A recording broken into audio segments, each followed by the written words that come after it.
अब मैं आपको बताता हूं कर्क, सिंह और कन्या राशि का हाल।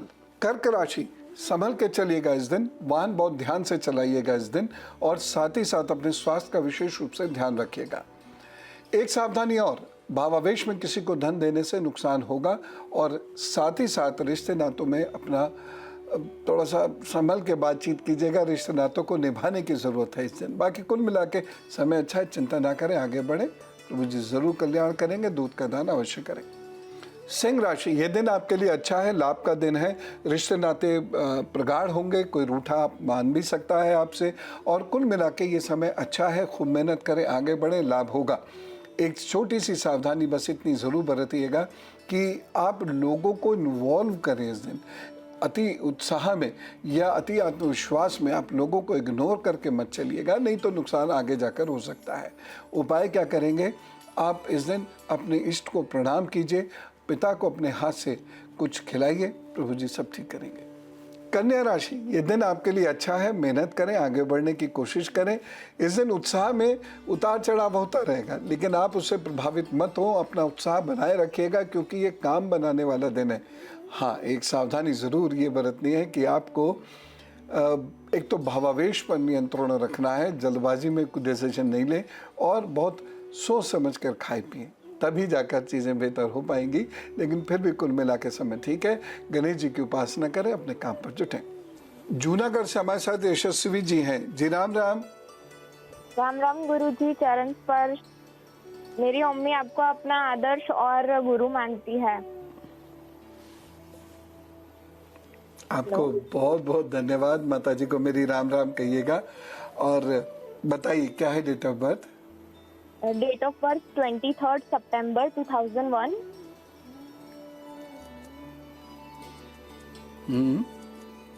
टाइम है 1:15 दोपहर के। और प्लेस है जूनागढ़, गुजरात।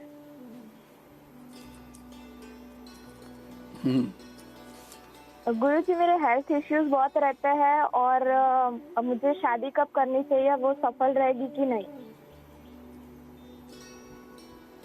और मेरी जॉब कब तक लगेगी? देखिए, जहाँ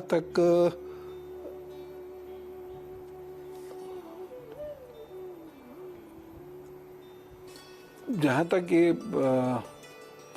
सवाल है आपके मैरिज का, तो देखिए मैरिज तो डिले है और जल्दीबाजी करनी भी नहीं है, क्योंकि मैरिज अगर जल्दबाजी में की तो फिर गंभीर संकट उत्पन्न हो जाएगा। दूसरी चीज़ ये है कि नौकरी के लिए आपकी कुंडली बहुत अच्छी है, अपने पैरों पे आप बहुत जल्दी खड़ा होंगी और ज़िंदगी में बहुत अच्छा काम कर पाएंगी। तो आप बस एक उपाय ज़रूर किया कीजिएगा। आप हर मंगलवार को या शनिवार को सुंदरकांड का पाठ ज़रूर किया करिएगा। आपका जो जीवन है इससे सफल होता चला जाएगा। बाकी आर्थिक उन्नति अच्छी है, सामाजिक उन्नति अच्छी है। मैरिज के लिए थोड़ी सी प्रॉब्लम मुझे दिखाई दे रही है। अब मैं बात करता हूँ पिता सुख की। बहुत सारे लोगों की जिंदगी में पिता का सुख नहीं होता, अनेक कारण होते हैं। कई बार पिता होने के बाद भी सुख प्राप्त नहीं होता। मैं जब ये कह रहा हूँ कि पिता का सुख नहीं है तो इसका मतलब ये नहीं है पिता है नहीं। पिता होने के बावजूद सुख नहीं होता। जब आपको पिता की सलाह और संरक्षण की आवश्यकता होती है वो नहीं मिलता। पिता डांटते हैं, पिता आपको समझते नहीं हैं, पिता बहुत दूर चले गए हैं। तो जिन लोगों के साथ भी ये दिक्कत है तो उन लोगों को कुछ एक उपाय मैं बता रहा हूँ। जिस स्थान पर आपका जन्म हुआ था उस स्थान पर जाकर आप प्याऊ की व्यवस्था कर दें। अब आप पे जितना धन हो उस हिसाब से करें। आप घड़ा भी रखवा सकते हैं, आप नल भी लगवा सकते हैं या कुछ और भी करवा सकते हैं, लेकिन अपनी जन्म धरती पर आप ये कार्य ज़रूर कर दीजिएगा। दूसरा, पिता का सुख बहुत अच्छे से आपको मिले, इसके लिए यदि आप ओम ह्रीं हंसा का जप करते हैं तो पिता आपके फेवर में आने लगते हैं। और तीसरा बहुत महत्वपूर्ण उपाय है आदित्य हृदय स्तोत्र का पाठ। जो लोग आदित्य हृदय स्तोत्र का पाठ करते हैं वह पिता का सुख भी पाते हैं और उसके साथ साथ उनके जीवन में प्रतिष्ठा भी आती है। जिन लोगों को पिता का सुख इसलिए नहीं मिल रहा कि पिता दुखी हैं, परेशान हैं, बीमार हैं, तो ऐसे लोगों को रोज़ाना सुबह दूध या दूध से बनी हुई चीज़ अपने हाथ से अपने पिता को देनी चाहिए। मान लीजिए कि आप दूर रहते हैं, पिता दूर रहते हैं और ये संभव नहीं है, तो पिता समान किसी व्यक्ति को ये प्रतिदिन कर दिया कीजिए। वो ज़रूरतमंद बुजुर्ग हों तो और भी अच्छा रहेगा, उसका भी लाभ आपको मिलेगा। यद्यपि कम मिलेगा, लेकिन उसका भी लाभ आपको अवश्य मिलेगा। एक छोटा सा उपाय मैं आपको और बताता हूँ। गणेश चतुर्दशी वाले दिन आप ज़रूर कर दीजिएगा, यानी कल ज़रूर उसे कर दीजिएगा। यदि आपको किसी भी कारण से पिता के सुख में बाधाएं आ रही हैं, कारण कुछ भी हो सकता है, लेकिन पिता सुख में यदि आपको बाधा आ रही है, तो तांबे की एक कटोरी में हरी मूंग की दाल भर के आप गणपति जी के सामने रखकर ओम गणपताय नमः का जप करिएगा या ओम गणपताय नमः का जप करिएगा कम से कम 5 माला, और उनसे कहिएगा मुझे मेरे जीवन में पिता का सुख चाहिए।